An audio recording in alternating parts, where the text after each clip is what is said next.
జై Shriram. Welcome back to our channels Ramayan story series.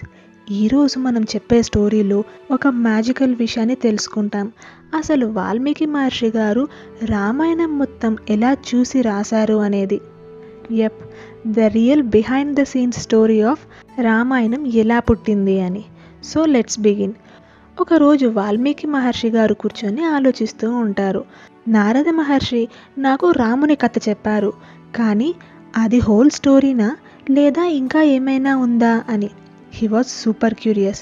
అంటే ఇప్పుడు now just imagine, short version చూశాక ఫుల్ మూవీ చూడాలనిపిస్తుంది కదా. అలాగే వాల్మీకి గారికి కూడా రాముని కథ పూర్తిగా తెలుసుకోవాలనిపించింది. సో అందుకు ఆయన ఏం చేశారు అంటే, వాల్మీకి మహర్షి గారు ఆచమనం చేసి తూర్పు వైపు అంటే ఈస్ట్ వైపుగా కూర్చున్నారు. ఆయన కళ్ళు మూసుకొని ఒక డీప్ బ్రీత్ తీసుకొని తన మనసులో శ్రీరాముణ్ణి ధ్యానించారు.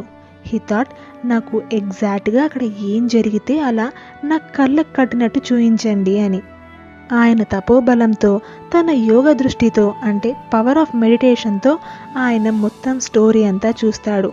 Guys, imagine this, like full 8K movie ఆయన మైండ్లో ప్లే అవుతూ ఉండింది.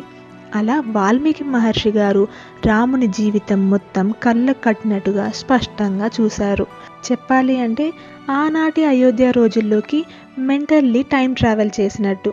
అక్కడ దశరథ మహారాజు, రాముడు, సీత, లక్ష్మణుడు అందరూ వాళ్ళు ఏం చేశారు, ఎలా ఫీల్ అయ్యారు, అక్కడ వాళ్ళు ఏం ఆలోచించారు, చెప్పాలంటే వాళ్ళు ఎలా నవ్వారు, నడిచారు, మాట్లాడారు అన్నీ తెలిసాయి.